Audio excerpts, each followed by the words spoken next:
Our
Calling.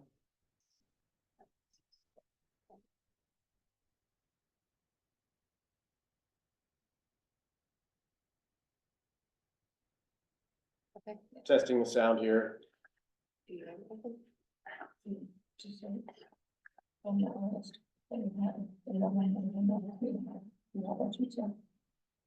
Okay, thank you. Sorry about the interruption.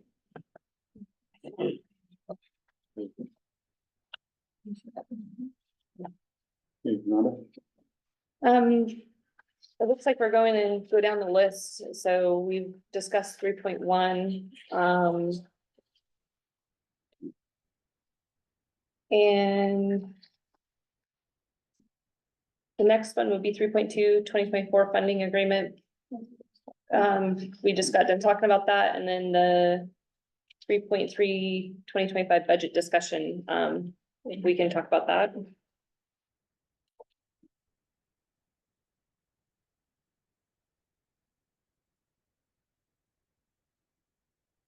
So is this a carryover? So we need some direction on the 2025 budget is what we are looking for.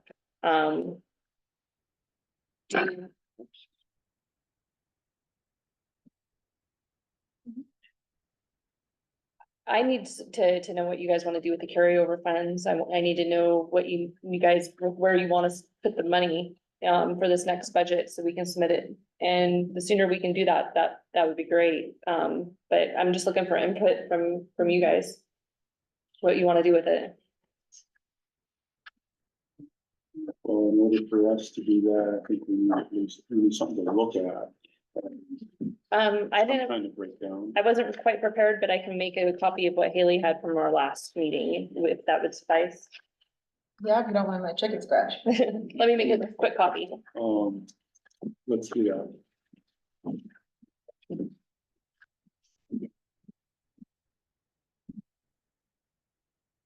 Well, while we're waiting, it just seems if we have the carryover, I think the carryover money was largely from unfilled positions. Right, so it seems like that's where the biggest bucket of the money will get filled, right? Yes, and also since we've gone kind of past, the budgetary period for the first fiscal appropriation, that's why it says some cautionary spending. Because the farther we get away from that and continue to use those reserve funds as actuals, start getting things a little smaller. So I certainly will be happy to. I've got some items for the 25 budget. I want you guys to tell me how you want me to interact. And I'm not quite prepared to do that today, but what I was hoping is that maybe Ron and I could get together with a board member or whatever you want to do, have us take a first stab at it and distribute it to make some updates.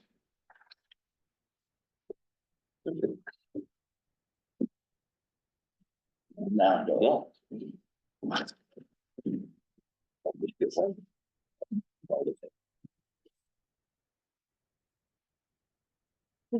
so this is the draft budget. Yes. So rather than, leaving it open-ended, I think we would need to tackle your questions one at a time. So give us a question.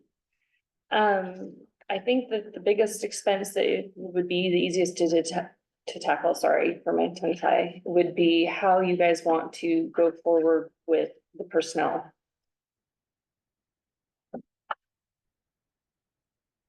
We have prior budget for a hydrologist, hydrogeologist, 2 water resource specialists, compliance tech.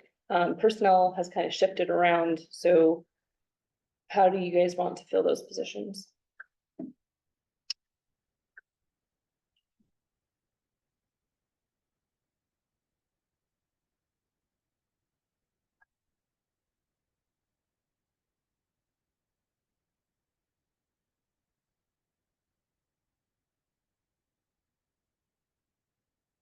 I'm not sure I understand the question. You know, I'm thinking if we should have a look committee and make this, put this together. Instead of trying to hash this out right here. And that makes sense to me because I think I put it with you, I'm looking at this and assuming that these positions are actual positions.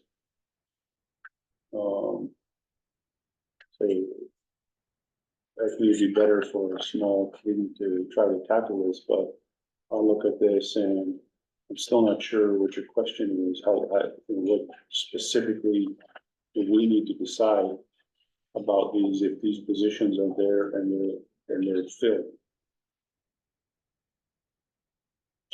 And for what it's worth, I do have some information put in your hand later today that is very pertinent to this staffing.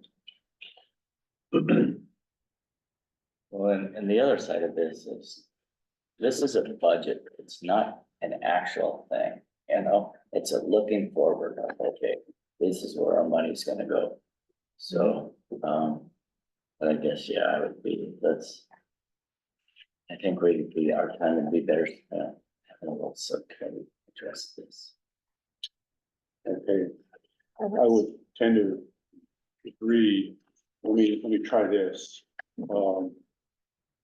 So that's one, so kind of lay out what questions we're gonna have to tackle, so that's one set of questions on personnel. What else? Reserve funds, Yeah. carryover funds, Right. and, Where are they on here? so on this one would be a carryover of 651 from the prior budget years. Okay. Is that the same as reserve? No, Reserve is what I believe has been discussed to have like an emergency fund set aside for either legal or something unforeseen. Is that built in here yet? No, no, but you guys had given us one of those a meeting or two ago that it had green on it, as I recall, some highlighted green things. And one of them was the reserve insurance fund, one was the reserve retirement fund, one was another reserve litigation fund. Those are all things that would get built into this budget, so that's why I think we would be better just to hash this out in a committee. and try to- I agree, just trying to get maybe eyeball whatever the questions are. What other questions? That was from a budget that I gave you, the green stuff, and I can give you a copy of that, we can integrate it in here. I'm just, for this 2025, if you wanna do it as a committee or whatever, I'm really just kind of looking for direction on how you want me to interact with the, getting it buttoned up and, which board members to interact with, so that I'm following kind of the appropriate, chain of command on this. Okay, we'll get a committee together here, so we got personnel, carryover and reserve funds, what else?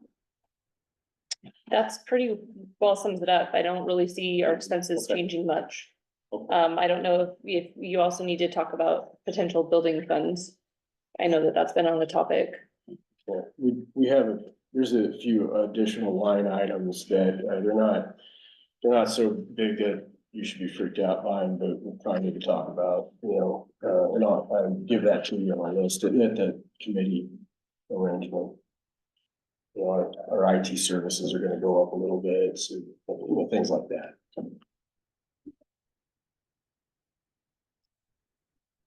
Okay. Volunteers, Roger and Georgia, all right. I guess we were the finance committee, we can continue being the finance. Okay, so we have Roger and Georgia going to tackle this with the staff, so. What you take from there, they'll communicate after today's meeting and figure out your schedules, so, Thank you. okay. The next one is a 3.4 IRS determination. Haley and I were able to speak with an actual live person with IRS. It was very educational. So Haley can probably add to this a little bit more eloquently than I can, but we have two paths we can go down. We have the option of seeking the actual letter determination with the $600 filing fee and several different forms to fill out. But one thing to note, though, during that conversation, she did say that we are not required to file our income tax. So by default, we're exempt. So we did find out that we would qualify for a 501c1. That would be our classification. Moving forward, QuickBooks hasn't seemed to been, they've accepted what we've given them. They haven't came back around and said, hey, we need you to have this. The only thing that I can foresee in the future that the D&O insurance does have a specific spot that wants to know if you're tax exempt and if you have the documentation. And then, so once again, we're revisiting it to see how you as a board feels about it. And then Haley, you want to take it from there? Yeah, so just to give a little context, so 501c1 is a designation based on an act of Congress. So since Congress actually acted on the compact, there would be designation under that section of the IRS code. We went through the code with that IRS agent and she confirmed that. So whether the board wants to pursue like an actual form determination through the IRS, that would be a 1024 form. That would just be something, you know, akin to a certificate basically that you could hang up like in the office. You could submit to anybody who actually wants to ask you for it. But under their code, it is not required to get that. And that would simply state our tax exempt. It would just be a public determination of it, yes. Right. Yeah. So without that, what code or do we use if we need to have something? Right, so you could submit a letter from your representative, so your attorney or counsel to any of the insurance agencies saying that that would be our designation. Typically, that's something that they would admit to their records. And that's how we would proceed. We would just reference the tax code that has that designation. Have you dealt with this before? This actual IRS designation? No. Have I looked in the tax code? Yes, Oh. unfortunately. Yeah.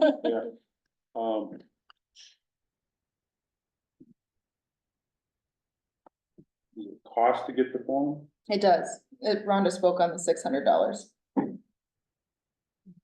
And it's, I think you can get it quicker. Yeah, you can pay for an expedited determination.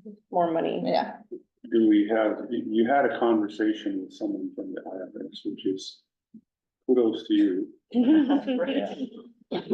With legal present to hear it. Yeah, so there is nothing else from the IRS that we have in hand, an email, letter, or anything. We just put it in a letter and say, take our word for it. Well, I mean, there are documents that we can submit, right? So there are the actual like compact origin documents that we can submit as proof. So not only the acts of the Montana legislature, but Congress that we can submit as proof of that designation. And Submit to the IRS. Correct. Okay. If they have questions about it, right? if someone has questions. Correct, yeah, like for example, that directors and officers insurance, if they have questions about it, we could submit that within our like Okay. cover letter saying that that's our designation. I'm just curious if we did apply for 1024 and paid $600, how long would it take to get that? No idea. Unsure on the time frame with just going through it on a regular basis, expedited 2 years? sooner. She said, I think she kind of mentioned months if Yeah. we do If we do expedited. the expedited. Expedited is month, that sounds about right. All right, board, thoughts? Didn't we already vote on this once? I thought we, Not on Yeah. this particular juncture, I no. thought we voted to authorize $600 expense. I guess to me, I think it's still worthwhile to do this because the faces on this table are gonna change. There's gonna be new board members. There will be a document in hand that they can refer to if there's any questions in the future, you know, for $600, I think it's money well spent. Can I ask a couple of questions and does this affect our EIN number or anything to that effect? Like those are still gonna be conjoined as things move forward and won't reset that? The chair. Okay, and then the other thing I was thinking about, just in terms of the use, you know, like if we were to seek additional funds through grants or other programs, I mean, this might be a thing that'd be handy to have in hand, in addition to your smart thinking about faces changing and just having that determination, you know, made. And I originally didn't really want to go after something like this, but I've seen it come up enough times now that I think I was wrong in the first. I think it's a great idea To go ahead and get. to go ahead and do it and have it on hand as a record. I think as you move forward with budgets in particular, it'll be good to be able to reference it. Like, just get it done. Good. So we have general consensus to move forward with making it, and I suppose that in the meantime, until we get that, we would just rely on a letter and or documents that we would submit if we need to do something. Yeah, correct. Okay. So do you need action on that, or is consensus good enough? If we're authorizing expenditure, yes, board action, please. Right. And so we're talking about making application for a 1024 IRS form for $600. And some change if you want expedited. Yeah. And some change. Do you want expedited? I don't have the exact. You don't have to put the dollar amount in your motion, so we'll take a motion to. Mr. Chair, I move that we move forward with applying for the IRS 1024 form with expedited decision on our 501c designation. Motion by Georgia, Second. second by Roger, all in favor, say aye. Aye. Any opposed, hearing none, done. Thank you. All right, 4.1, board compensation for December.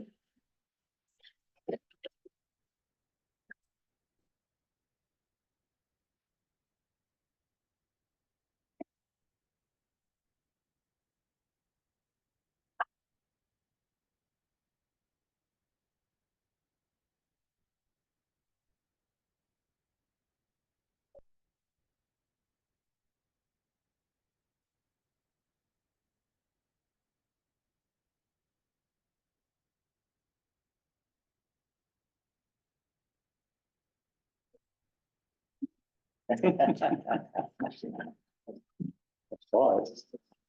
have my copy if you need it. I'll look at it. No, I didn't. Okay.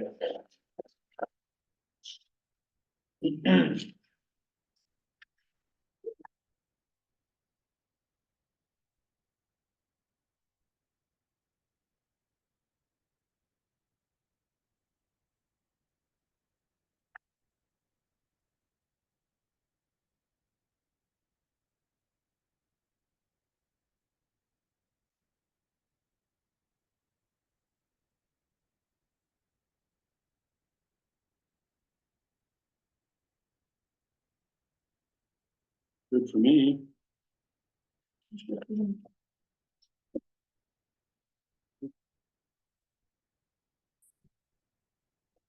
That's committee. They're separate on the agenda. Do you want to go with the pink one first? Yes. So we need questions or comments on the December board compensation? If anyone online from the public has a comment, please raise your hand and I'll allow you to speak. No public comments from online.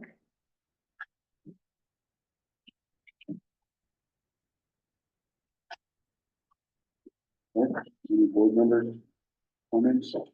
Good, action, motion, whenever you're ready. I'll make a motion to approve the board compensation for December 2024 as provided. Motion by Roger.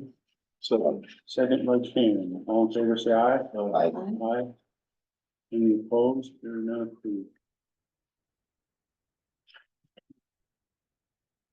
Move on to the agreements and board compensation dash committees.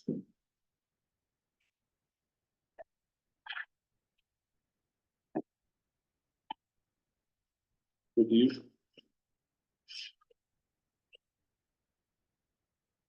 Yes.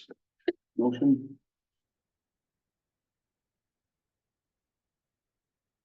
Motion to approve the board compensation committees for December 2024 as presented. motion by Ken, There's a public comment, sir. Uh, if anyone online has a public comment, please raise your hand and I'll allow you to speak. Saying no public comment. here we have a motion and no public comment at this time, so motion and, wait a second. I'll second. Second by Georgia, all in favor, say aye. Aye. Aye. Any opposed? They're not approved. I think we should thank Roger for all the time you put in. Yes, Thank you, Roger. Which has been significant. yeah. You're welcome. Good job. Mr. Chairman, that's all I have. So that puts us up to, thank you. Thank you. That puts us up to number 5. Office of the Water Engineer. So Ethan, you go first. Thank you.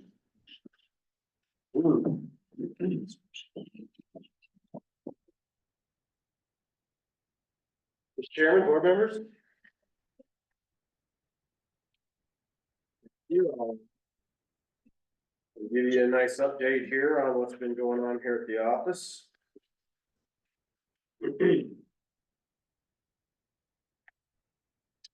So we've had lots of allowance questions and filings that are kind of picking up. Stock water and just the regular run of the mill stuff. We've had I've certainly had multiple, and Sydney's had some meetings with folks looking to figure out the best way to file for development domestic allowances, and so that approved WPMP is really starting to mature and find its audience. A little bit of whining here, staff shortage has been a little hard on us, so we've been having to work extra bits to try to keep up with everything. And although Roger beat me to adding it to the agenda, I was gonna mention how much we appreciated meeting with him and Judy Sharp today to discuss health insurance options. So thanks for showing up this morning, Roger. So extra part of your day that we appreciate you showing up for. In staffing and recruitment, last week we did conduct multiple interviews with some pretty quality candidates. And so we're in the process now of ranking and doing additional review on those, and I'll be seeking to get some resolutions on hiring options next week. And a lot of heavy lifting on a couple of board members there. Georgia and Roger both participated in that. Roger came in for back-to-back interviews, and Georgia did the Herculean day of three interviews in a row. So we really appreciate the board member participation in those, and I think that all went really well. And I gotta say, Sydney Palmer participating in the hiring on both hiring teams along with myself, and so thanks to Sydney. Let's see, we had a complaint hearing last week on Thursday, so that happened right here. And that was a 4-hour complaint hearing. My first, service as a hearing examiner on such an item. You know, the wheels didn't fall off the cart, but I learned a lot and I'll, you know, I look forward to having that experience, for the next go around. We got, we're moving along on a flathead system compact water right application. Can we, I'm sorry, yes, sir. Just a quick second on the complaint, is there any more we can or should hear today? Or just know that there was a complaint in a hearing? No, I mean, there was a, yeah, complaint hearing. It sounds like it went well.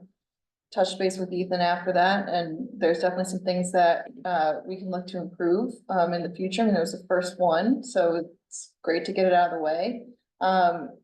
Ethan has provided some dates for the parties to provide some findings of fact, conclusions of law for him to consider, and then he'll render a decision at the, end of the early February. So by that time, once that's done, 30 days after that will be a potential appeal timeline. So at this time, as far as the specifics on the complaint, no. Right, but procedurally, that kind of gives us an idea of what kind of schedule we're looking at. Correct. If we're gonna get involved at all, it'll be probably the end of March, Yeah, I mean, it could be as early as March, actually, the start of March. anytime after the end of February. Mhm. Okay, thank you. Certainly, and, you know, I guess maybe the take home is we are, looking for improved technology. We were looking for improved technology for these board meetings. It was clear that we could probably find some improved technology for the hearing. So that's on the never-ending list of things to work on, is better ways to record quiet talkers in this room. And looking for some technology that does a little better automated, transcripting. And however, we did, you know, we did have, staff work through this particular transcript to at least, adjust for any of the major issues. And that's just really just an infrastructure topic that, I'll be soliciting if you know some awesome recording devices that include this video option. Please go ahead and poke me with some new information, because I need it. I'm looking. Well, on that subject, then, if, you know, if we need to talk about that and how to do that, we should probably look at some options, but should we also be considering the human option with a transcriber for these hearings? Court reporter type person, yeah. So we were tasked with looking into that 6-8 months ago, and unfortunately, I could not find anybody who's willing to come to Rodan. Yeah. So I spent several days on that. And then there's that. What would, They did have one person that was actually servicing the Ronan area, but they were out on illness, and I don't know if that's changed. I might have something in mind. Great. So, let me touch base with them and see if there's an interest. If there is, and I'll get you contact information. But I just, so we are at least considering. There was a discussion Okay. many months ago about this potential problem. And so, yeah, it has been discussed at a board meeting, if I remember correctly. Okay. Yep, and we did test it, and it is a problem still. So we, whatever you got out there for solutions, we're interested. All ears. This did work, and isn't, you know, it's not quite the cat's meow we were hoping for, but it, you know, we can certainly make things happen with our current setup. So we're not in like a crisis mode, but you know, having something a little sleeker or a person, you know, active at the time is.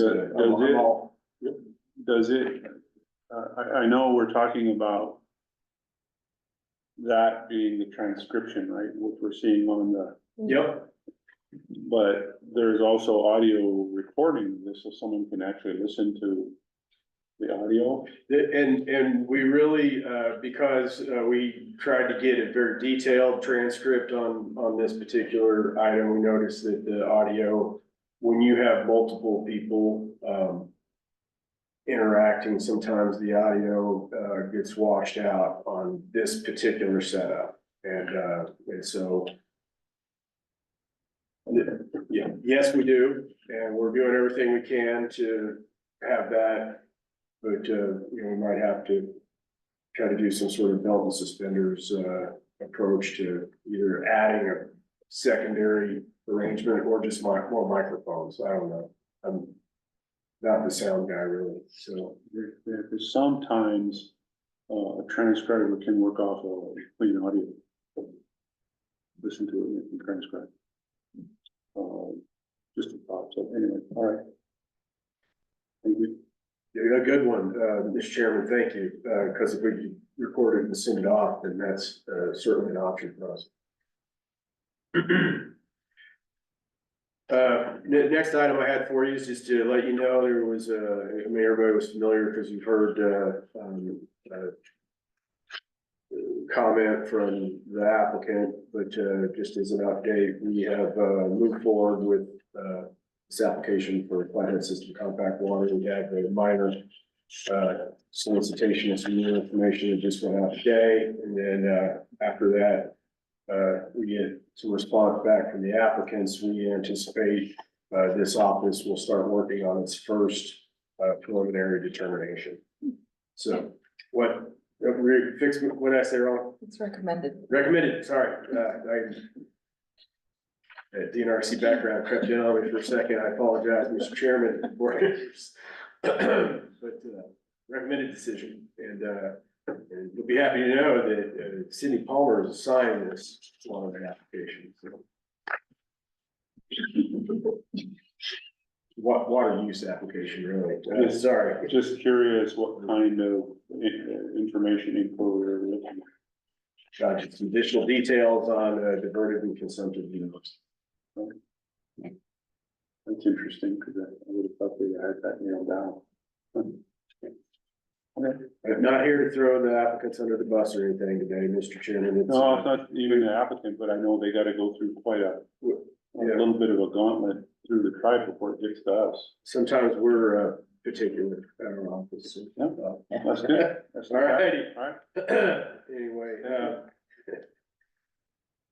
the next item I have for you, Mr. Chairman, board members, just as I'm gonna talk a little bit more about computers. And, you know, we, one of the other things, in addition to everything else going on last week, we did configure 3 new machines that you had approved some time back. And so our fleet of computers is has improved significantly, which that was a much needed infusion, but in polling everything, you know, it looks like we need, I'm gonna say 2 more machines. I'm told that finance needs a machine that is more powerful than what is currently available. And it is known that we had 2, just for a little rundown of all of the computers purchased by this organization. I won't make it very long, but when I showed up, there were 5 Dells originally purchased for board members and 1 engineer's laptop, a more powerful unit.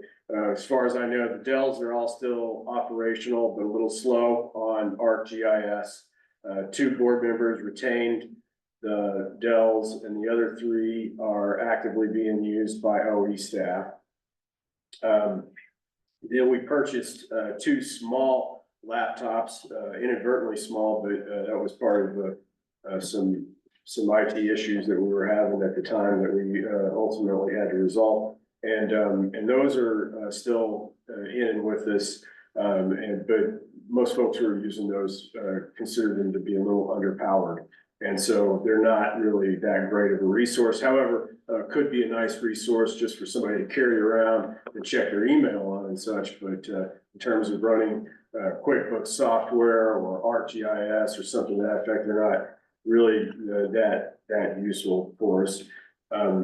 we also have a machine that was purchased for Hannah Butterfield a really long time ago, that thing really just needs to get surplus. It's still in service over here.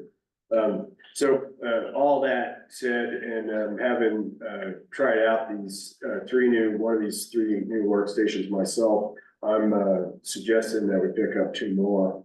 But I wanted to double check because one was for finance folks and then one's a surplus. I just wanted the board's, 2 cents on some more computers.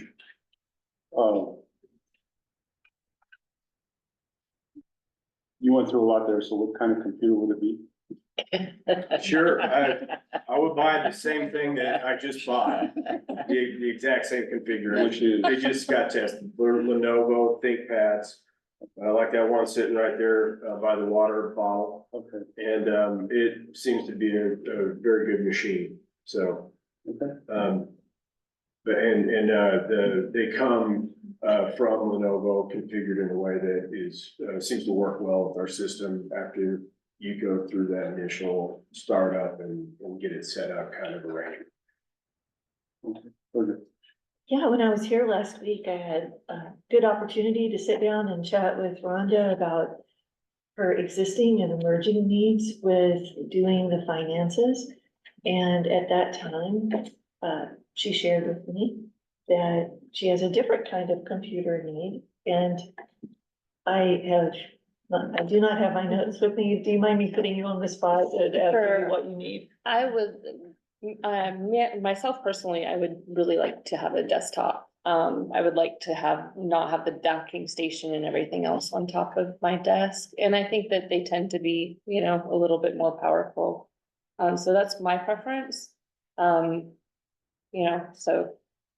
Yeah, so your needs are a little different with my understanding, how you explained it to me, just the need to see several screens at once. Yes. And I would like to have a third screen too, and I think that there's some limitations with the laptop not being able to really surface or service more than the two screens, and so I'd like to have a third screen to bring up, different spreadsheets and such at the same time, along with having QuickBooks open. And I think desktop kind of fits those needs a little bit better than having a laptop with a docking station. yeah, for what it's worth, I had to change the configuration I have for my business at home from a laptop to a desktop for all the same reasons you just mentioned, so. I agree with, supporting all of our office needs, so what you mentioned, but maybe a special consideration for what finance needs, it needs something different. Yes. Okay. So is this in addition to the two that Ethan wants to pull? No, I would say this would be a replacement for the two that I was planning to purchase. Okay. Although we wouldn't be harmed if we pick up if I picked up two laptops and a desktop, we would be sitting, I think, in a safer spot, honestly, because what we've been lucky about so far is none of these have gone down suddenly. I don't know if you're aware, but like typically folks are cycling out computers at about 3-year intervals. We're gonna use them longer. I'm not really in that just to cycle it out, but when something starts to go wrong with the machine, it's not like you fix it. It's usually, move on to. Depends on the phone. Actually, I'm surprised we don't have more desktops. I would not personally, in terms of an operation like this, I would not be opposed to. Have you considered a wraparound screen? I have seen those, Those are and great can they, for, you can get a lot on it, and they can split screen? as much as you want. I'm not opposed. We all have them. Yeah, Roger. Ethan, how are you speccing these out? I mean, like, the one I got's got a Intel i7 chip in it. How do It's the you whole decide what level of chip you're buying? So with the Lenovo laptops, I'm kind of familiar with those, and they have a business class arrangement, and so does Dell. They have a business class, and so you gotta sort of start off by, put the blinders on and find business class.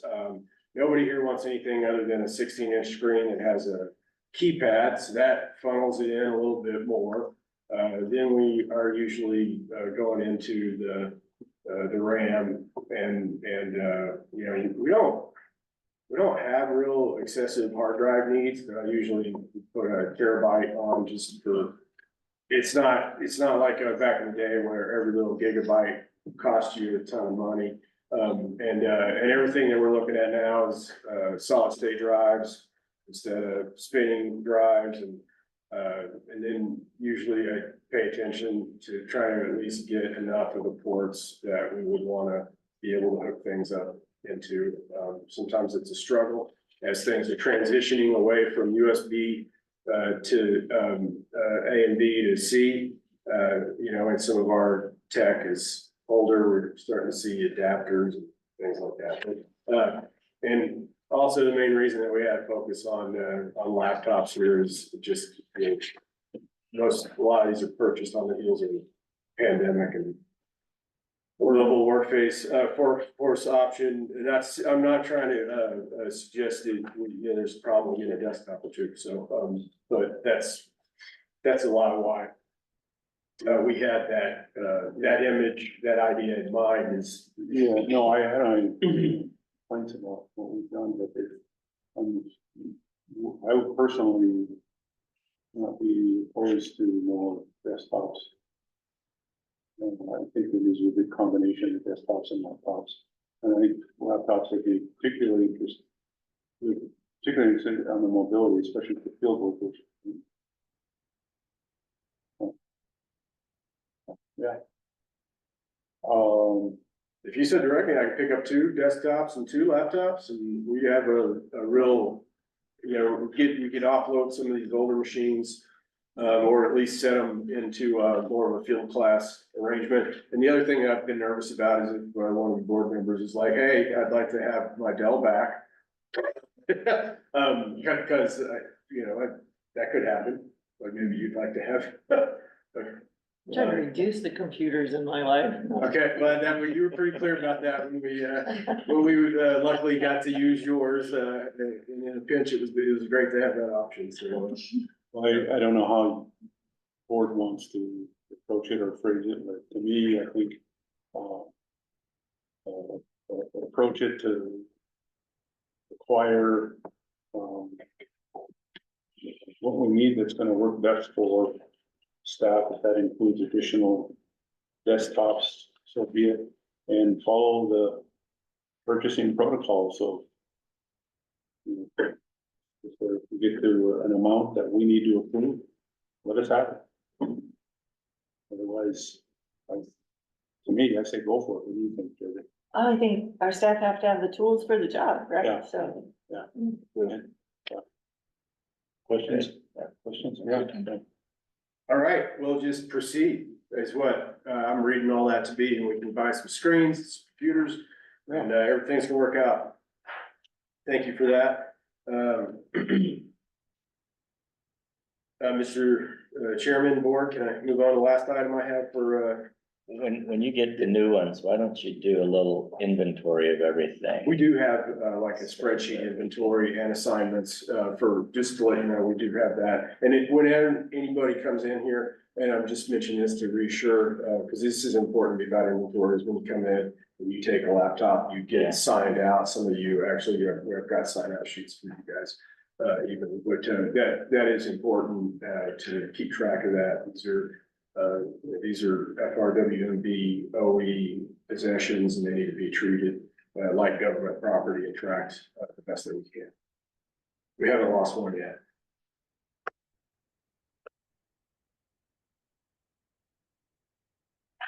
All right, next item I had for you is an issue about some employee retirement. And Can I jump in? of course. Maybe it's just my brain. 5.5, did you do that? I think you told me to march ahead and buy these things. And that's 5.6. Oh, 5.5. No, I did not do that. I'm sorry. Yep, thank you, Mr. Chairman, for keeping me on track. No, it's all right. I apologize. I had two lists here and there are two other smaller items. I really appreciate that. So I wanted to let the board know that, we have an ownership update, form. And then we have this other unique scenario with, registrations that are pending. And we have an ability to update applications, not water rights in ownership. So we want to get really specific here because, Yeah. we do not, update water rights, but we do sometimes update applications because there might be a pending or a suspended application that's out there.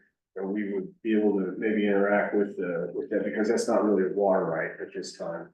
And we had designed that a little bit for primarily for pending unissued allowances. We were getting a lot of people who would come in, file, get approval for an allowance, and then sell the property.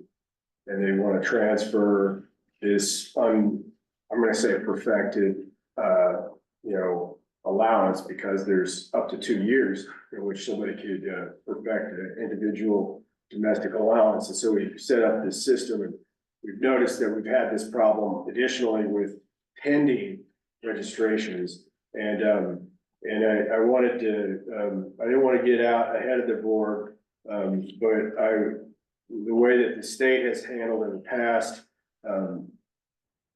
updates to suspended applications or suspended rights is that they have, just waived the fee for updating those.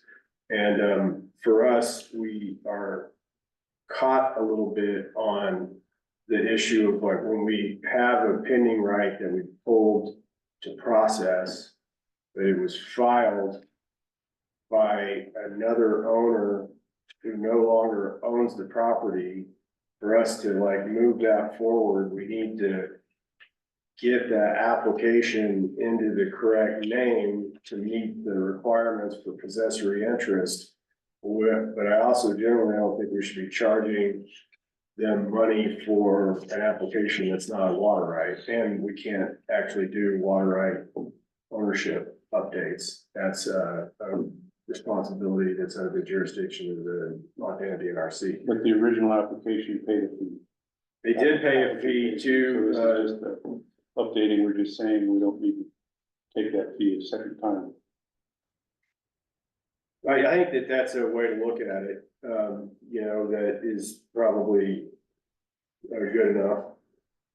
Yeah, I'm just trying to understand it. Sure. That's, but they're just in this quasi spot where we don't know what to do with them if they don't get into the correct ownership for the parcel. questions. So, Okay.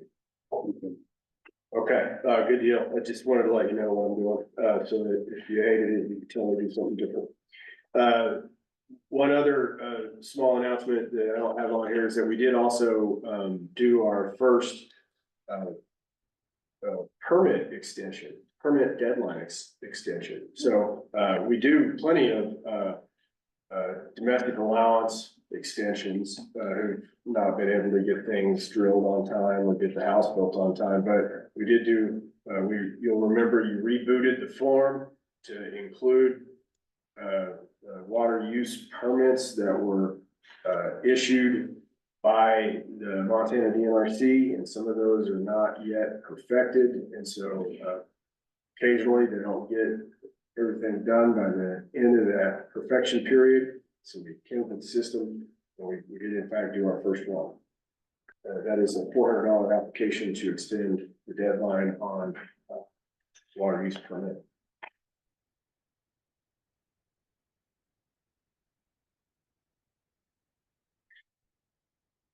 Questions?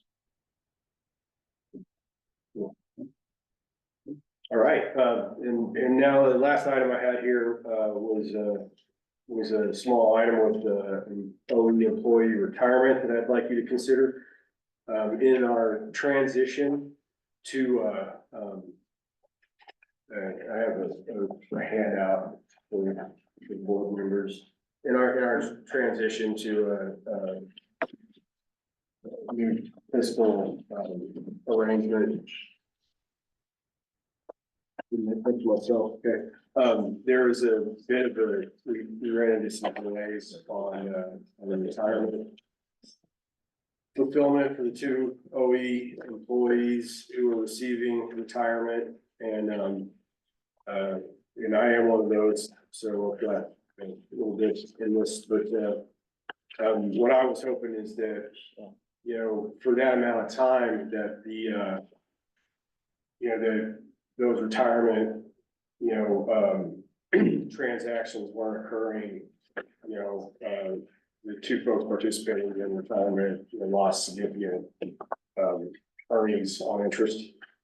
And so I was hoping that the board might consider, this, solution, which, goes and just sort of applies, our correction for, you know, what we, lost out on, as we were moving through the transition period. And in this case, you know, for me, and I also have run this through with Mr. Frakes, who supports this proposal, and we were both at about a 20% rate of return during that period. And so what you see on this spreadsheet is me kind of taking that 20%, prorating it in duration, depending, because all those retirement contributions are usually made, you know, at the pay intervals. And so obviously, the one that would have occurred in, you know, in October would be in there longer than the one that occurred in November, right? And that's the idea here behind it. And so my proposal is to, for your consideration, is to see if we could do an additional one-time fix for that from the board to make up for those lost revenues. So, let me ask you a question. Yes, sir. I don't have a clue what you're asking. Okay, Could you rephrase that? What do you want? What do you want? Why do you want it? all right. We have benefits, retirement benefits. And Let's start there, from the public employee retirement system. Yeah, I think you need to go back to the start gate and, Okay, I think there's a potentially a bigger problem than just this too. So, you know, go ahead and tell us how you set this thing up, the program up, the retirement program. yes. And you gotta, you know, well, go ahead, and then I'll throw in my 2 bits. Okay, sure. I was just trying to make it fast. So, I went fast, I just went simple. okay. We set up a retirement program with the public employee retirement system. And that has a couple of options in it, a traditional option and a Roth option. And it is a retirement system that is used by a lot of government employees in Montana. Seemed like a good fit for us. So we moved forward with setting that up. And in our previous arrangement, under the software that was used for our previous payroll folks, it, you know, it went pretty smoothly, right? And then we did a switch over to QuickBooks online, and there were some hiccups in that arrangement. And one of those was that there was just kind of a long lag time between the October 1st switch to the end of December. Okay, And this is what this flow chart shows. yeah, Okay. that's what it's trying to show here, yeah. And so during that lag time, there was a pretty epic market, you know, activity, and you know, and so my focus here was really just to try to see if we couldn't, you know, get the board to help us recoup some of the lost opportunity from that benefit that happened because of the, you know, our transition. Is that decent? You know, I mean, Well, I guess so, just to maybe elaborate a little bit, so Ethan and I and Georgia and Rhonda went and met with Shellick and Davis for the transition of away from them to the new person. Somehow the retirement program got overlooked.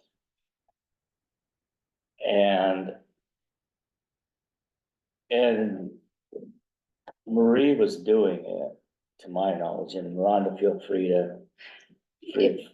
to chime in when I'm done, but she had done it manually and had her own spreadsheet set up and was kind of making deposits and matches and whatever. And then when we discontinued that service for some reason, nobody was aware that was going on because it just didn't, the transition didn't happen. So then we have gone for a period without making a contribution, I guess, to that. So go ahead. If you may, there is a description or kind of a summary in the back of your guys' finance folder. And if you want to reference that, I can kind of bring you through what's happening. So QuickBooks in general didn't support 457B. It's not something that is in the private industry. A 457B PERS is a public employee retirement system. And QuickBooks didn't support it in the desktop, and they definitely don't want to support it in online. And so what we had, Marie, well, we'll just say that, let's just refer to the prior bookkeeper. They were taking this calculations outside of the software, making the deductions and then recalculating it and putting it into desktop manually. There was a workaround that was happening.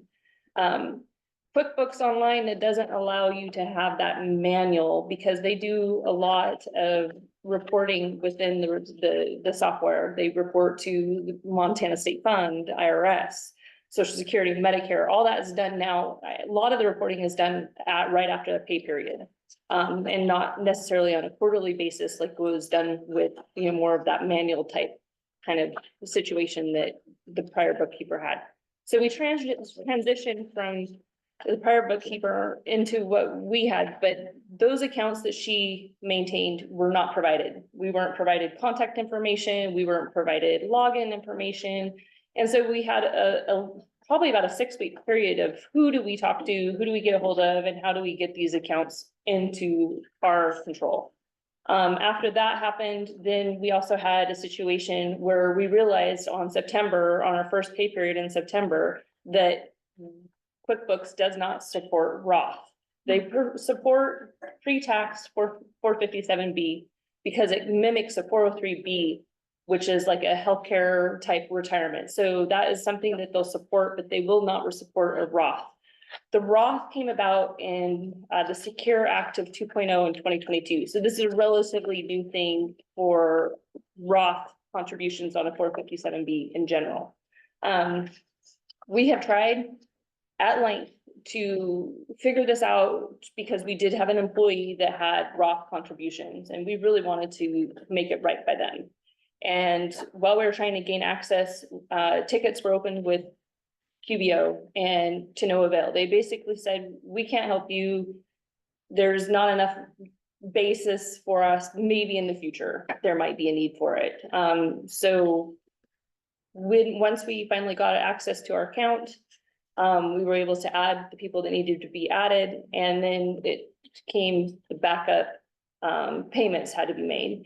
Unfortunately, you can't make your payments all at one shot, and so then it would be one day we would make a payroll deposit for that pay period, and then we would have to wait for that to clear, and then we would have to get access again, and we would do it all over again, and we had to do that for October, November, and December. And it was time consuming. We're still not out of the woods. We're still working through this.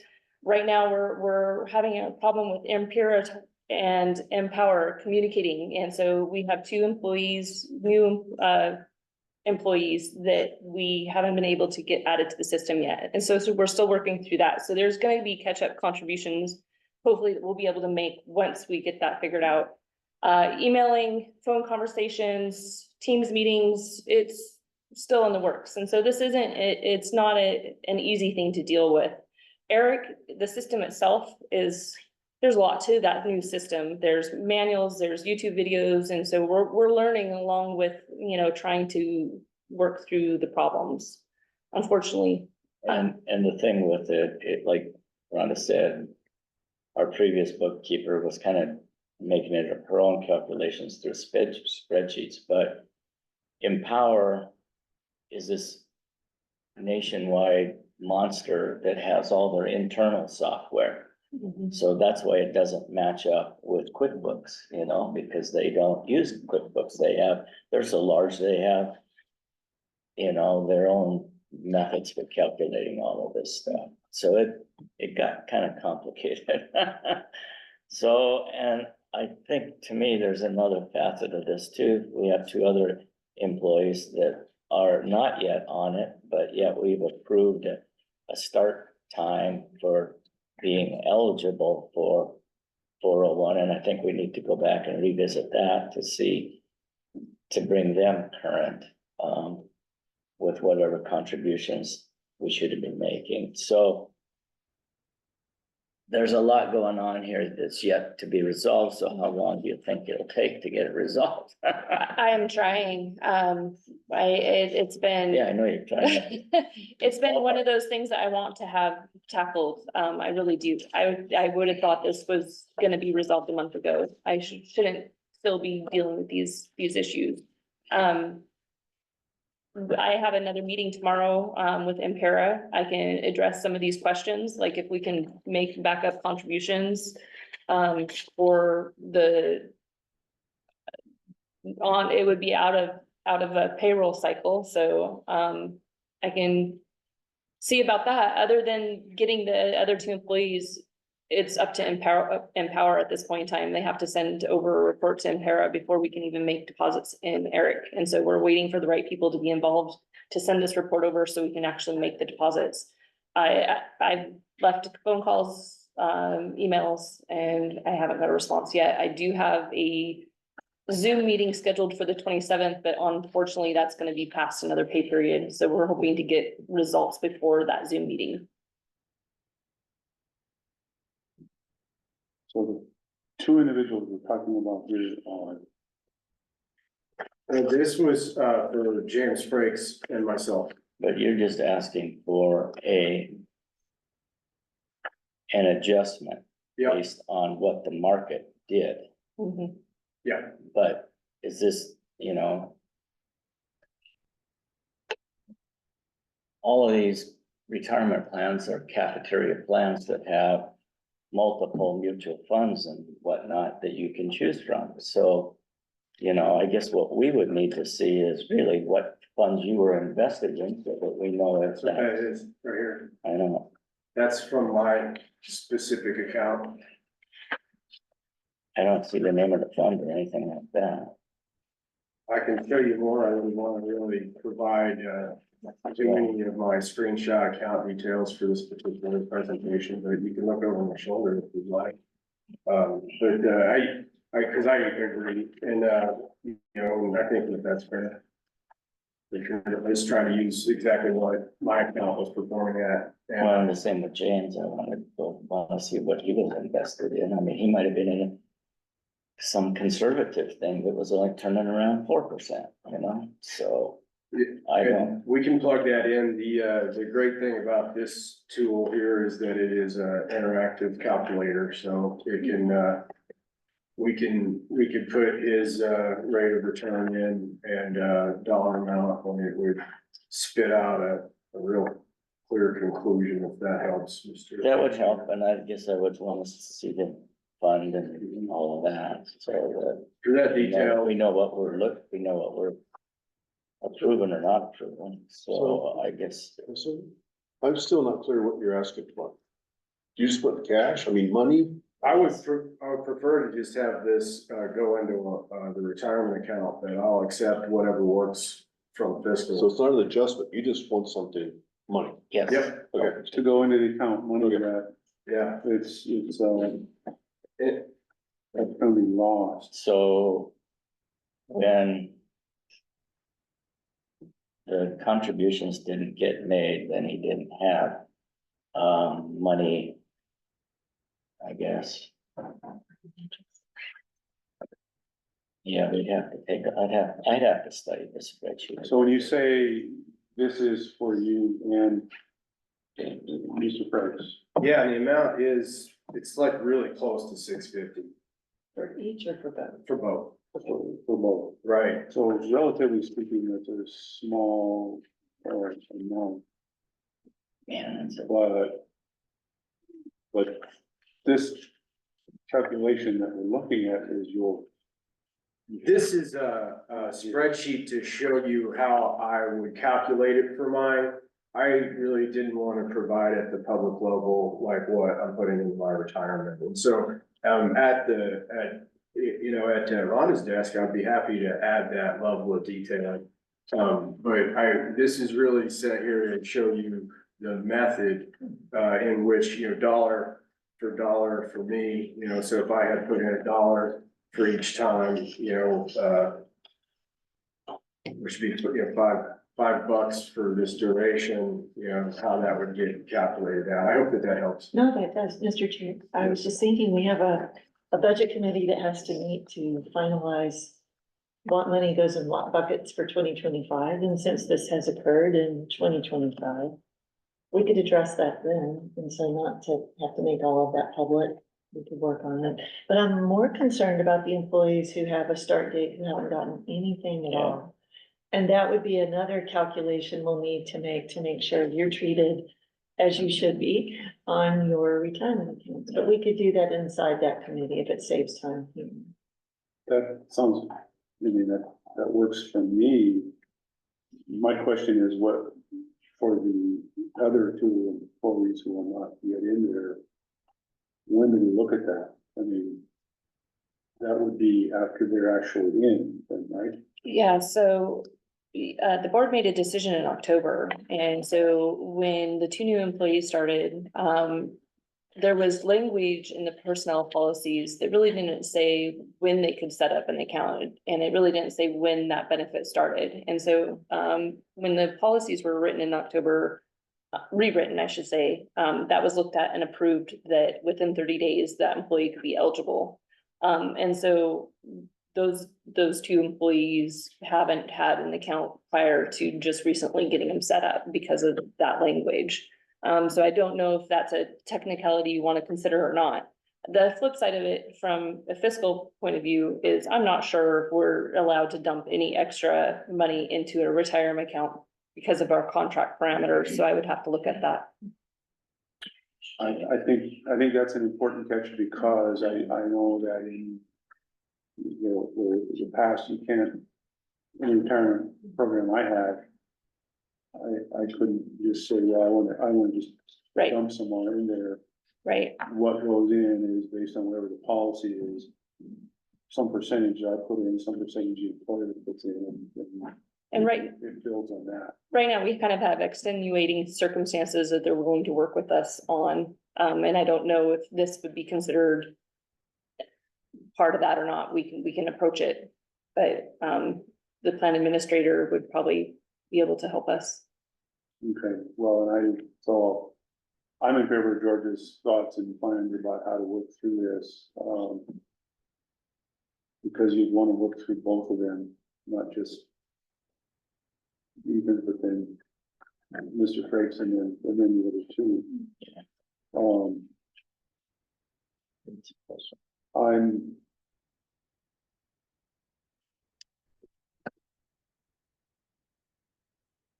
hoping that you'll also take a look at the details because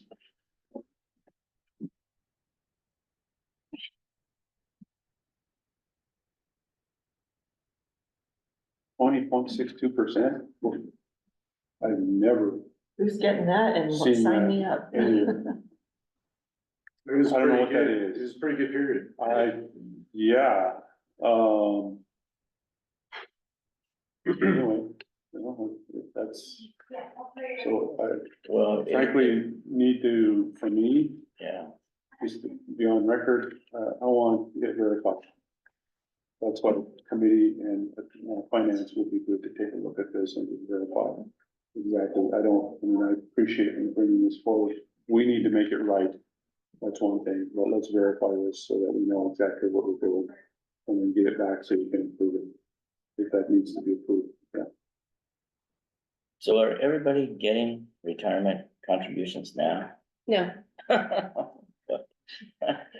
we're so looking just, at onboarding more staff, so this is Yeah. something we have to figure out, Yeah. isn't it? So- yeah, we definitely hope that by the time the new staff gets here, this is fixed. I would be completely embarrassed to be able to, not Yeah, be able to provide that with them. right, But no, currently there's only 2 employees that are participating in retirement. And for what it's worth, I really only just found out about the hiccup that those 2 new employees are still having. So I wasn't like, trying to exclude them. I was sort of looking forward to telling you, it's all fixed. But I had to take that out of my notes because I realized, that we still have, issue, going on and Rhonda has been diligent about working on it and I appreciate that, So I appreciate that. For me, maybe just for me, but for us, in simplest terms, what needs to be fixed? I don't have the answer for that. It should be as simple as Impera sending over the information or Empower sending over the information to Impera and we should be up and going. We did do the other 2 employees' deposits because there's a 5-day window after the pay period, so we didn't want to not get that done. And so we're still working through the onboarding of the 2 new employees and Empower, I generally understand it's who I have, yeah, but the other one is, Impera is the state portion of it. So Empower is, I would assume, more like a administrator broker type, and then Impera is the actual plan administrator. So you have 2 people that have to communicate. And so Impera won't let us make deposits for the 2 new employees without getting a file sent over from Empower. And Empower is who you put your new employee account with. So the new employees got online, they started their new account and Impera. Empower, yeah, and yes, Empower. And then Empower is supposed to send it over to Impera, who is the state fund with, And that's who we work through. yes. Yeah, So it's like you gotta get permission from mom and dad and they're not talking. Yes. Who originally had Empower? Empower is how we have this is just how it's been set up. So this is how I know it is we have Trevor Bell with Empower. And he's the one, kind of like Judy Sharp is our broker for health insurance. He's the person we go to for retirement. He's the one that puts the package together. He's the one that talks to you about the investments. You set up the account through Empower, and on that online account, you say what your contributions are gonna be, if it's gonna be fixed, if it's gonna be a percentage. That packet that we submit with Empower as new employees has to be sent over to Impera, who is the ones that run ERIC, the Paris system, that actually do the deposits into the public employee retirement system. And so right now, there's a disconnect between the 2. And that's where we're having the problem. And I can't figure out if it's on Impera's end or Empower, but neither one of them are taking responsibility. But on the flip side of that, Impera has been great. We're communicating, we're trying to work through it, but they're saying on their end, they just can't get it from Empower. So I'm gonna ask some more dumb questions. So why do we have to have empowerment?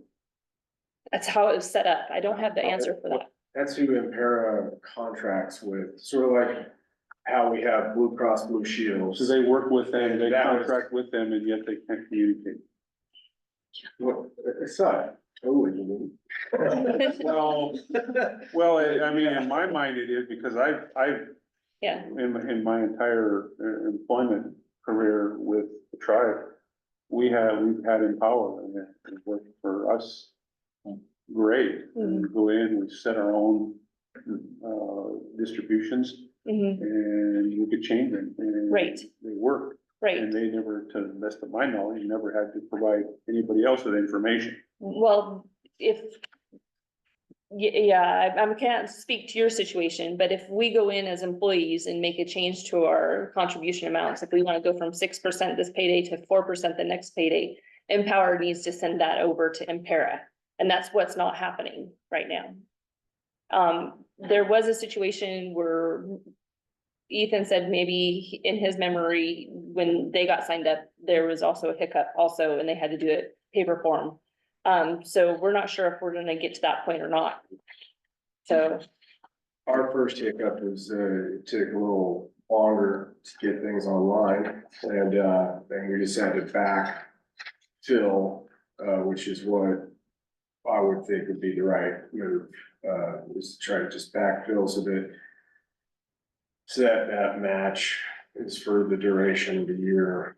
You know, because the way they like to set them up is at a percentage of pay, and so that going forward, the percentages just pan out, right? But if all of a sudden you miss one of those pay periods, then now there's that one little bit that's out that will make your 6% of your total pay not equal 6% of your total.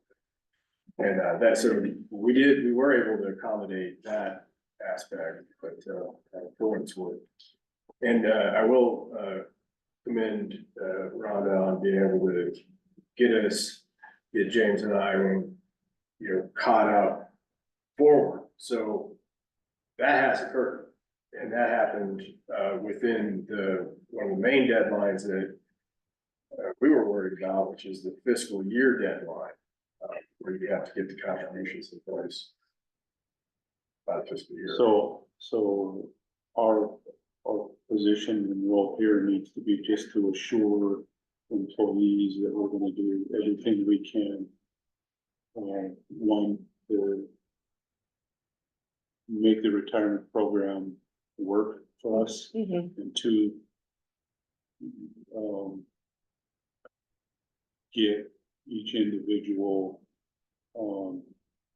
caught up if we need to, mhm. to the best of our ability. So thank you for continuing working to keep us apprised of that. Yes, Next thing rattling in the back of my head though is, well, this is maybe a technical glitch, mhm. I'll call it that for now, technical challenge. You tell us when and if it's necessary to get our lawyer involved, because at some point, Okay, this has got to work. And if Absolutely. it's not working, we need to know why. yep, I agree. I still not quite sure I understand the mechanics between the two and why they're that way. Maybe we can visit sometime and you can explain that to me. I hope when we actually get this resolved, that I'll have an answer for you by the next board meeting, because I would like to know why too. It seems like it should be as easy as Impera and Empower getting on a phone call together and figuring out this Especially if situation. one is contracting with the other. Absolutely. Just- Yeah, Okay. Rhonda did a pretty nice job of a little one-page synopsis, so I would encourage all the board members to read that. Yeah, It'll help get you up to speed a little Yeah, bit. that does, appreciate it. So Ethan, I guess that's where we're at right now on this. Yeah. Appreciate it. We'll try to make things whole, try to get everybody whole. But, if there's anything more we need to help with in terms of trying to get square with this retirement program, make it work, and let us know. I appreciate that. I do. I will. All right. Thank you. Appreciate you listening to me about that item. Okay, so that brings us to a 10-minute break. Okay. 4:15, how's that? Give you a chance to get your thoughts together. That'd be nice, yeah. That's a good idea. All right, let's take a break. Yeah. All right. Thanks for letting us have this break, everyone. Appreciate it. health break, if you will. Speaking of health, we're on to 5.8. Added item to the agenda, health insurance. And Roger, you want to give us an update? Yeah, I'll keep this real brief too, but, so our annual renewal for our health insurance policy is coming up, and it's actually due January 28th. One of the big things that has occurred just across the board with everything is health insurance premiums have gone up. And so we met with Judy Sharp, who's with Marsh McClellan, and is kind of the administrator for us, for our plan.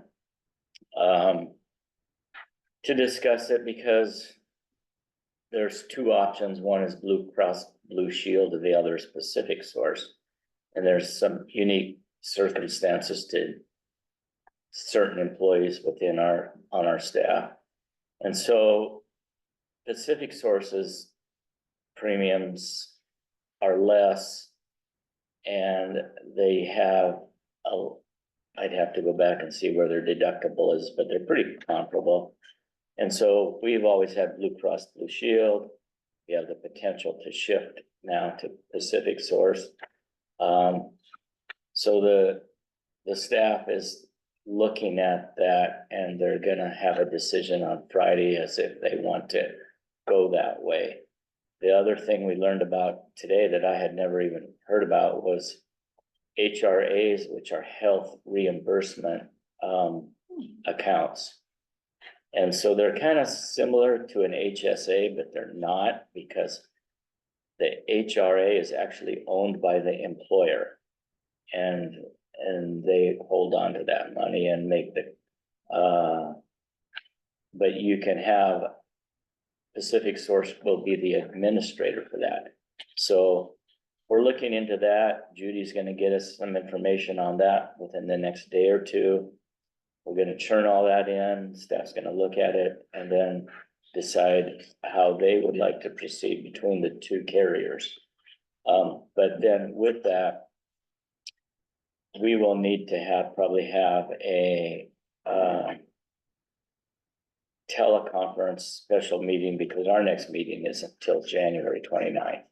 So we need to fit this approval in as to how we go into some sort of just 15-minute teleconference meeting. So we might want to think of that when we get to the end of the meeting as far as scheduling purposes go. So that's basically it in a nutshell. I don't have anything else per se. Rhonda, Ethan, Sydney, we're all in the meeting. You guys have any other comments? Roger, I just thought you brought some pretty good information, and it was pretty informative, and appreciated it. Thanks. Okay, thank you. Yeah, so that's it. Questions? Thank you for doing that, you guys. Appreciate it.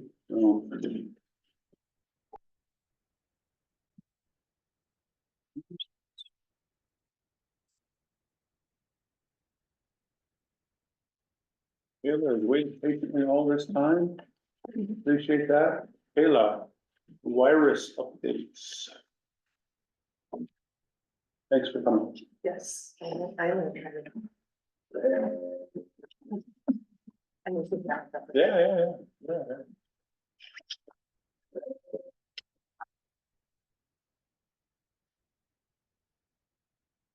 All right, how you doing, everyone? Table Blake with DNRC.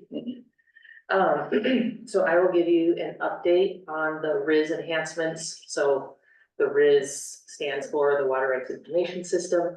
And so that's the system that DNRC and the Platte Reservation Water Management Board staff, I often refer to it just as the board because the acronym was so long. And I mean both the board and the office of engineer staff. That's the system that both parties use to administer water rights. And the WRIS enhancement process, I know that you guys have heard this before, but just to be clear, is the process of doing the changes to the existing system that will allow the board to administer its special kind of water rights and to ensure the integrity of each party's work that they have put into the system. So the first stage of that process and the largest stage of that process is complete.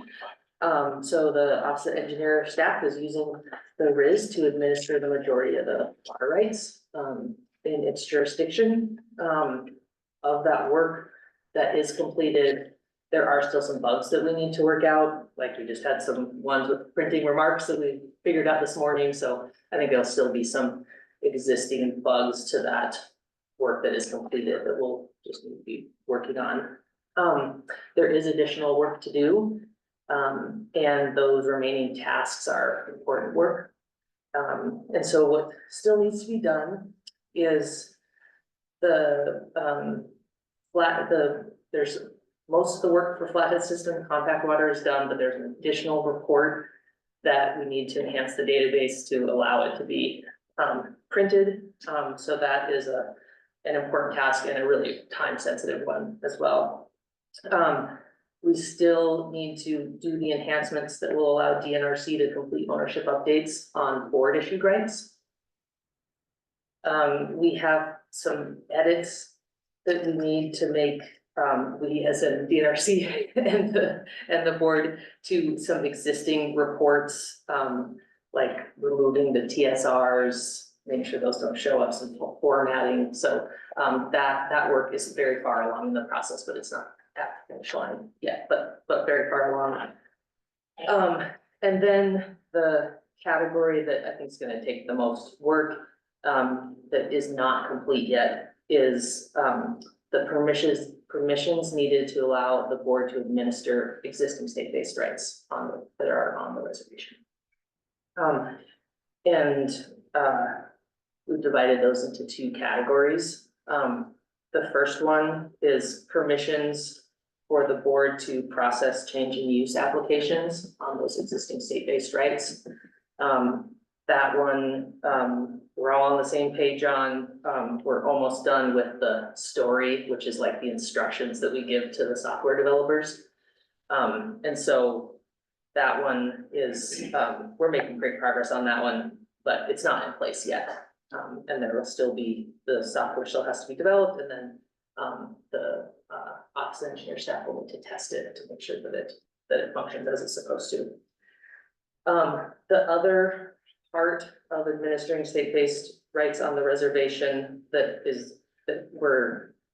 have farther to go on are just any of the other administrative tasks related to state-based rights. And there are a lot of different categories of these, and each one is a little bit different. And we need to have agreement on every single one of these, before the state is going to be able to open up those permissions on them. Because we can't, the way the database enhancements work is we can't just like open permissions for everything on a right. You have to carefully delineate every single box that you might touch and describe it in detail. So it's just a very detailed process. And so examples of this kind of like other administrative tasks are, if there is a correction needed to a permit, if the board needs to add in information from some measurement, like a measurement report that might have been required by that permit, adding an informational remark to a statement of claim. So those are just kind of some, and there are other categories as well, but it's like that whole collection of things that isn't a change in use. And so this part is just going to take more time. Just because it has to be figured out specifically, and DNRC and the ops engineer staff need to come to an agreement on the appropriateness of the board staff having permission to do that, and making sure it's not like inadvertently crossing the line into the adjudication work, that it's a water court's responsibility, or somehow making the record unclear about like who did that work over time. Like we want it to be clear to the public what was done by DNRC and what was done by the board. So those are some of the things that we will be needing to figure out. Those are the main categories of work that needs to be done. There are a few other things that are not time sensitive, and I'm saying this because this is because we prioritize the work that needs to be done. So this is like the emergency fire use. That's one that it will need to get done, but it's not time sensitive like these other ones that I mentioned. So, and we have a new process to do this work. And so in December, DNRC paused work on the RIS enhancements for financial reasons. And while the work was paused, the board, staff, and DNRC, we prioritized the remaining work. And that's how we were able to prioritize these four things I mentioned, and then something like the emergency fire use. It needs to get done, but it's not as time sensitive as other pieces. We also improved the internal DNRC coordination to ensure that we have a process in place to make sure that the work we're doing with the board aligns with the needs of the other DNRC bureaus, especially with adjudication and the Water Rights Bureau. And we developed a more efficient and strategic approach to completing the enhancements. And that will, so that the board and DNRC and the software developer, their name is Respect, that we can work together more efficiently and that we can use Respect's time more efficiently, because they're not cheap. And so I am leading that process on the DNRC side. And so then with those changes to the process, DNRC leadership ended the pause on the priority work that we need to do. So we have resumed that work. And I understand that it's critical to get those priority projects done, or enhancements done.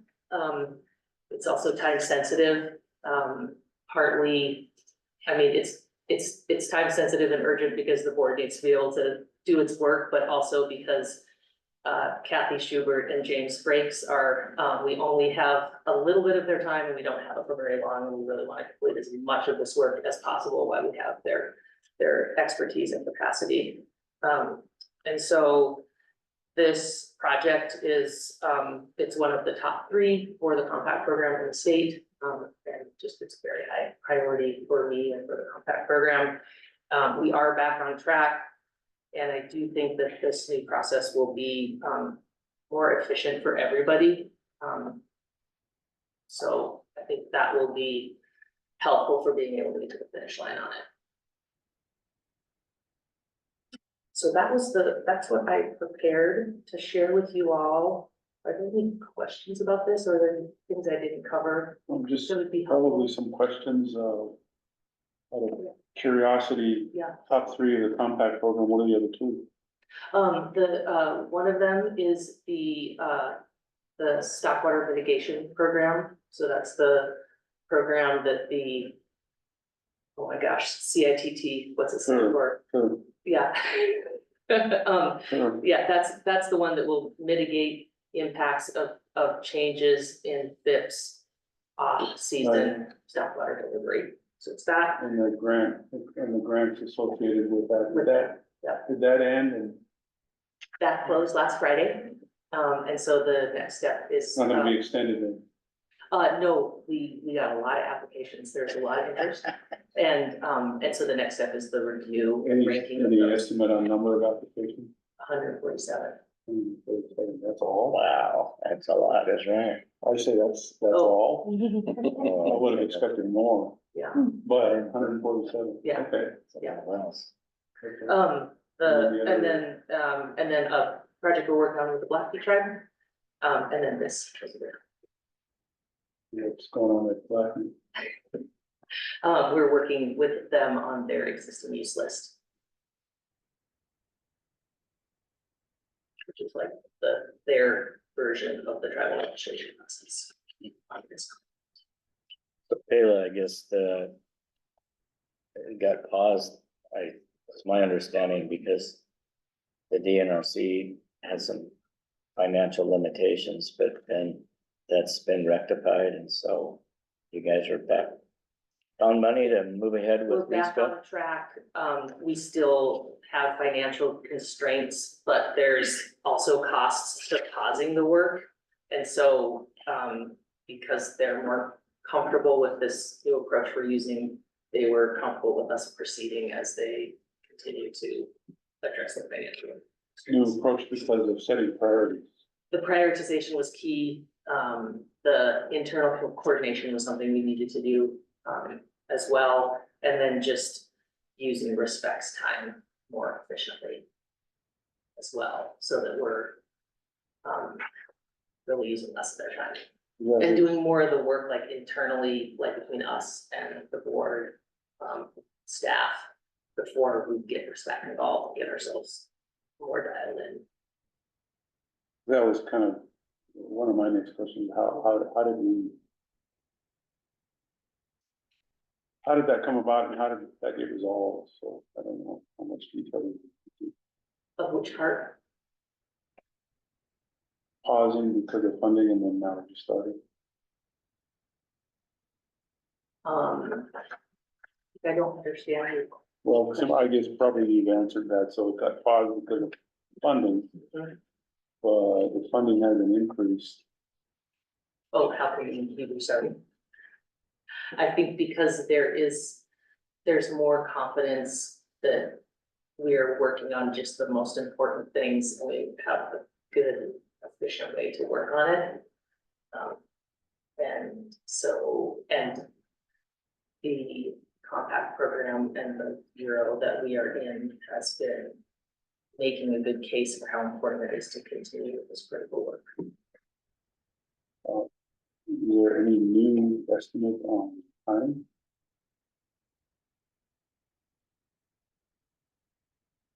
I don't know, because I think it depends on. Some of it depends on just like how long it takes to develop these stories and then do the software. So I don't know exactly, but I think that the thing that is gonna take the longest time is that the bundle of things in the category of other administrative work on existing state-based rights. And I think what's gonna take the most time is getting DNRC and Office of Engineer staff in agreement on which specific things are appropriate to open up permission on. I think a lot of what will take time is just making sure everyone understands like exactly what the opposite engineer needs, what they're not asking for, what are the circumstances in which they might need it.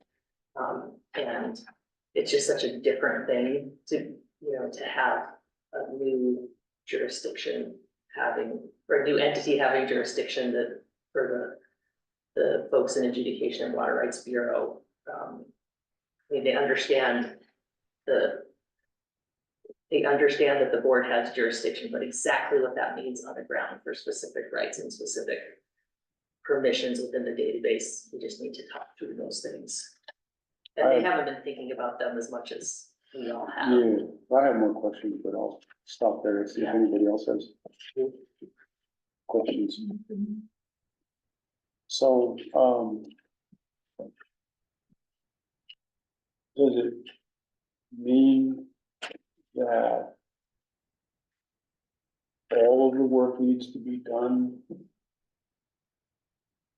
before the quote permissions can be opened up and we can get to work, or can it be done in priority chunks? Yeah, it can be done in increments. Okay, Yep, so okay, like the change in use yeah, process, we are gonna have a story session on that tomorrow. And then it will go to the software developers, and then as soon as that's out and tested, then that access will be in place. okay, that's helpful. So just a ballpark, would you say you guys were 70% there, 80% there, 60% there? 70, I think, 70 to 80, Look at me. yeah. I don't got,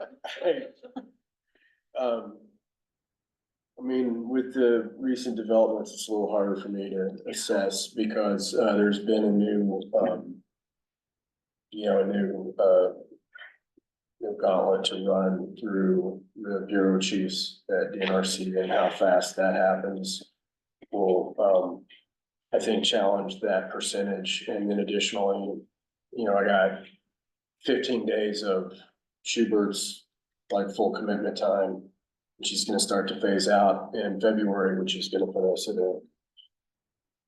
a pretty significant disadvantage. And so then at our office, we're gonna have to figure out if I'm gonna have to pick up a lot of that with James and try to offset other work here, or maybe it's gonna have to go at a different kind of pace because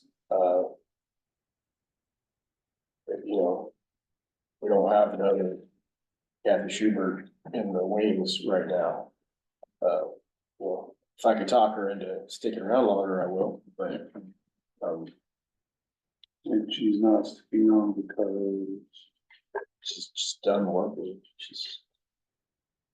She retired from DNRC and then somehow got talked into working here. Somehow. Really retired. And her husband's retiring, so she's really. But I think that on that the other administrative duties for responsibilities for existing state-based rights, we can get a lot of her knowledge now while she's here. And we're collecting that now. So we'll probably, I bet we won't be done with that by the time she leaves, but I'm trying to use as much info as we can. She goes.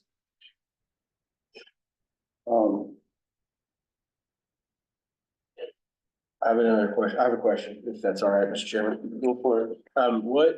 What do you see as, things that we're, disagreeing about in terms of, you said that is gonna be a major, thing to get through. So, could you just give us some specific examples of like what those items are, so the board could hear from you, if you've identified things that you think our office and the department are in disagreement with? I think it'd be good to have that now. Yeah, I mean, I think anything with statements of claim are gonna be harder to. We're just gonna take more time to get everybody comfortable with what specific changes are proposed or edits are proposed. And So maybe back up a little bit though, and talk about what a statement of claim is versus a new water right, because yes, most of the board Yeah. doesn't know the difference. yeah, so the statements of claim are any of the water rights that were, I think filed is the right word, before 1973. So, so they're the claim, you refer to them as statement of claim, but to me, it's just the claims. yeah, So the claims and the permits and then the groundwater certificates were the primary big ones. So it's the claims. that's What- I think that's. What about them? That those are, the jurisdiction right now for administration of those is with the water court. And DNRC's adjudication work on those is at the direction of the water court. It's like we provide technical assistance for the water court to do its job. And so, we. Until to make sure there's that- adjudication within a basin, Yeah, until it's complete. till it's complete, yeah. Oh, Yep, okay. yep. But once it's complete, Yes, but we're still ways off on that, I think, for these two basins. Finish line. yeah. So it's making sure we don't jump on, like, inadvertently allow work that is water court jurisdiction. So how much of that information is publicly made aware of? Of the RIS enhancement work, or, Well, particularly the jurisdictional issues associated, especially with claims and where we're headed. There's no public education getting out there, and I keep thinking we should, or somebody should. which part of it are you thinking? Well, as a member of the public, if I've got a claim in there and and believing that that claim was filed with the state. Mhm. But if you're living on the reservation, that's eventually going to go to the board. It's still pending final determination by the court, that whole process. How much of that is public now? Yeah, for the most part, anything involved in the water court is directing the communication about it. And I think it's gonna, I think it, I don't think there is a lot of education program planned around that right now. But it would probably be great along the way at the appropriate time to work together to educate the public about that. So we know where it's headed, or at least we're trying to get it ahead. So in the meantime, what if any thoughts are there about how that process interfaces with this process? In terms of administration, if the water court's got administrative authority over those, if there gets to be, say, a conflict between claim or claims that exist here, or a claim in a permit, or a claim in a new water user, or a claim in anything else. How is that? I'm just thinking out loud here, spitballing, but has anybody thought about maybe developing an MOU of some kind until such thing, till it's actually resolved? I can see all kinds of potential headaches for us trying to resolve that, for them trying to resolve it if we get into such a situation. And especially if there's a ways off, and we're already dealing with complaint hearings. I don't have the expertise to answer that. I do think that this process we're working through on permissions through the WRIS will provide helpful information for us about that could inform those questions in the future. It's not going to answer them, but we are going to be working through some of these, like where jurisdiction lies at this time in that process. Just understanding. I just have so many more questions. I don't know how far to go with this. I'll throw one in. Yeah, So we're gonna be getting those 1,400 late filings and 1,400 registrations, and so the WRIS is functional so that we should be able to process all of those, isn't it? Yes. Okay.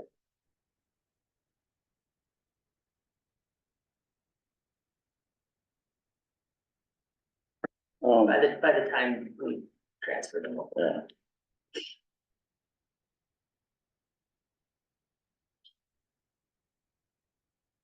what's difficult for me to understand, and I had to frankly wrestle through this quite a bit here, because I understand more now that through the compact, the state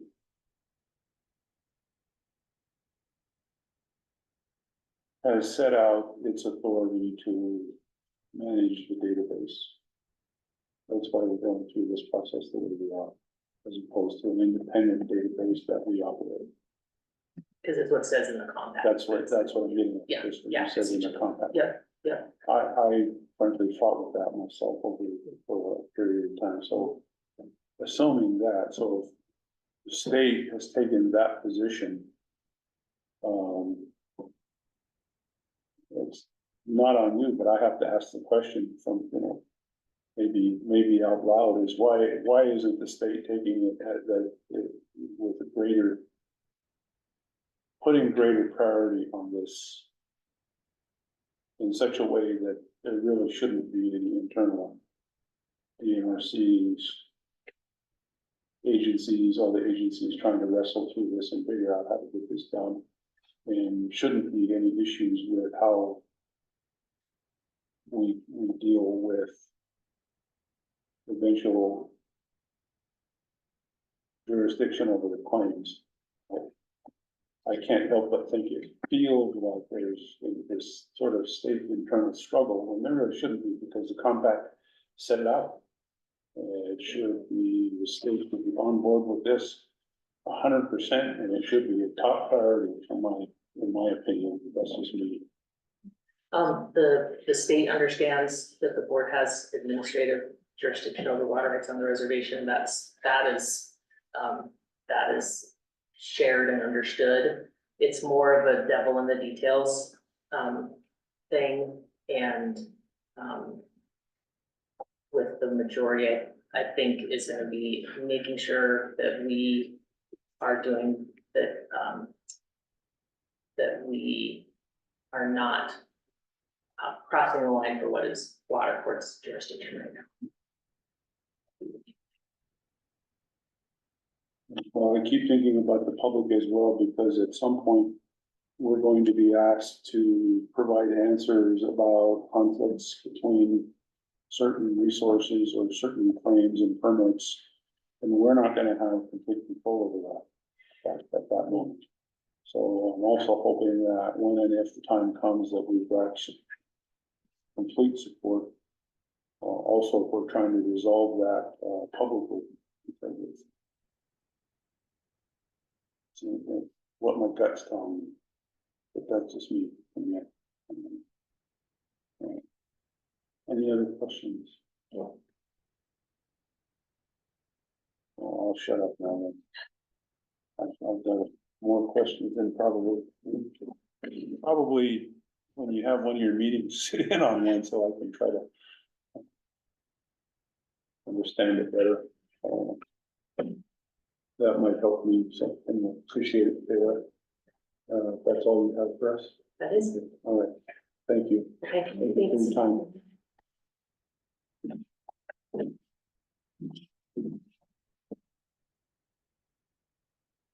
Right, on to item number 7, existing use registrations.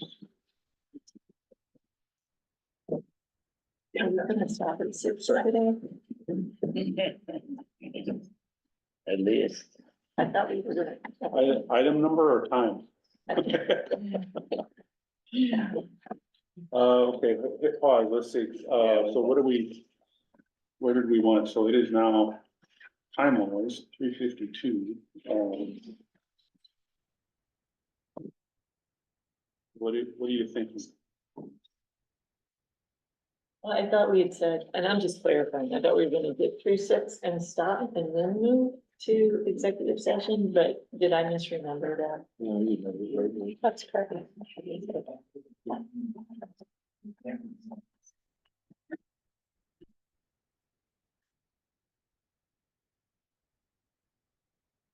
Okay, so what you guys want to do?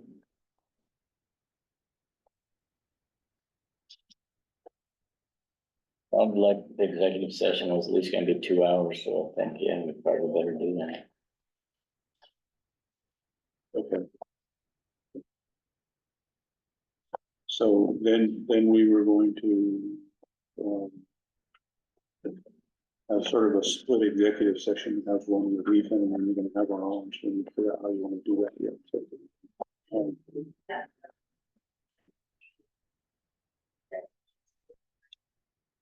Okay. And if that's what you wanna do,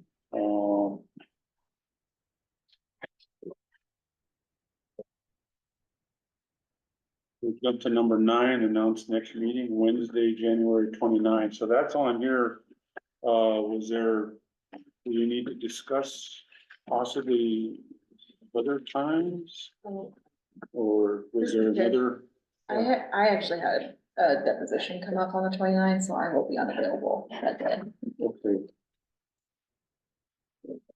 The board can proceed. Yeah, But and then we're talking about a potential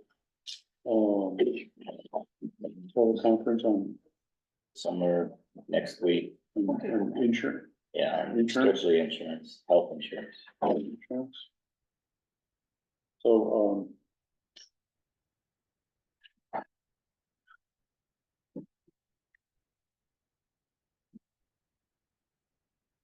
I think you're having a meeting on it, so we won't know. I mean. Do you want to set a tentative? Yeah. Date on that now, or Yeah, like, send something out after the meeting? After your- well, we're not having any more meetings, the providers are giving us some more information. The staff is deciding on which policy they wanna use, or which carrier they wanna use. Or they're gonna do that on Friday. And Monday's a holiday, so anytime after, Well. For me, I'm looking at Wednesday. 22nd. I'm unavailable Wednesday, Thursday and Friday. We have a quorum for Wednesday. I could do Wednesday. Okay, 1 o'clock. so teleconference at 1 o'clock on the 22nd. So we can join by Zoom? Yeah, it'd be a Or That Zoom, makes I said tele, but it's meeting. Perfect, all right, I can do that. Zoom and, yeah. Okay. Zoom meeting.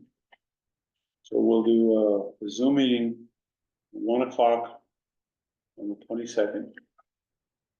Mr. Chairman, board members, is that an executive meeting or is that Just what is it, just a regular meeting? regular meeting. Okay, thank you. Regular one that we need to announce, right? I think you have to announce all your meetings, but yeah. Well, I think if we're gonna have a public meeting, we're gonna announce it, right? And then Wednesday, January 29. At 1 o'clock. Mr. Chairman, board members, did you need an hour for Wednesday, the 22nd, or did you want something longer than an hour? An hour's gonna be enough. Okay.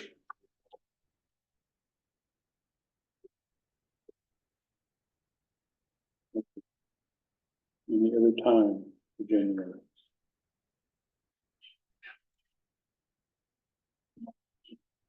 Do you want to look forward to February with all of that? I'm just waiting.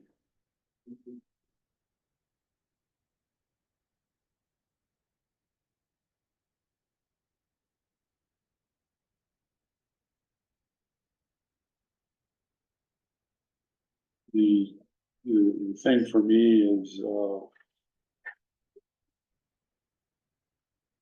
at this time, Wednesdays are gonna look better for me. Same there.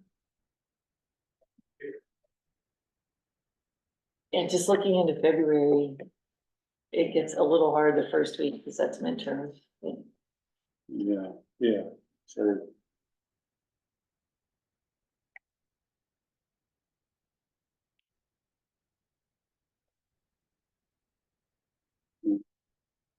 But Wednesdays are generally will be okay. Okay. So we don't have to, I mean, if you wanna pick another date in February, fine, if not, we can wait, I just threw it out. Looking ahead, it'd be 2 weeks from the 29th, it's either the 12th or 3 weeks would be the 19th of February. Yeah. 12 would probably be better, huh? I have conflict on the 19th. And the 12th, I think we can just eyeball that and formalize that at the next meeting. Potentially February 12th. 25, And then we are looking at the 29th. For the next, January, yeah. okay, 1 o'clock, got it. So 22nd, Zoom call, 29th, regular meeting at 1. All right.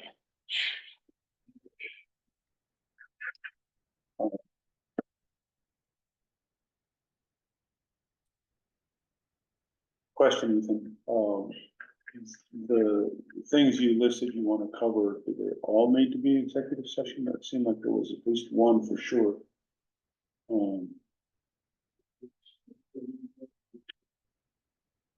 Um. If not, we could circle back and do it somewhere else. Well, we'll just assume it's executive session. All right. Any final public comments? Anybody online? No public here. If anyone online from the public would like to make comment, please raise their hand and I'll allow you to speak. Say no public comment online. I don't think we have much public online, no public hears and no public comment for the record. So,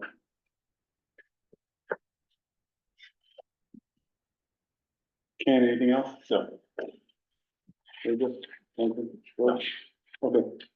Take a motion to end our public meeting. I'll make a motion to end our public meeting. Motion by George. Second by Ken, all in favor, say aye. Aye. Aye. Any opposed, none opposed, so, all right.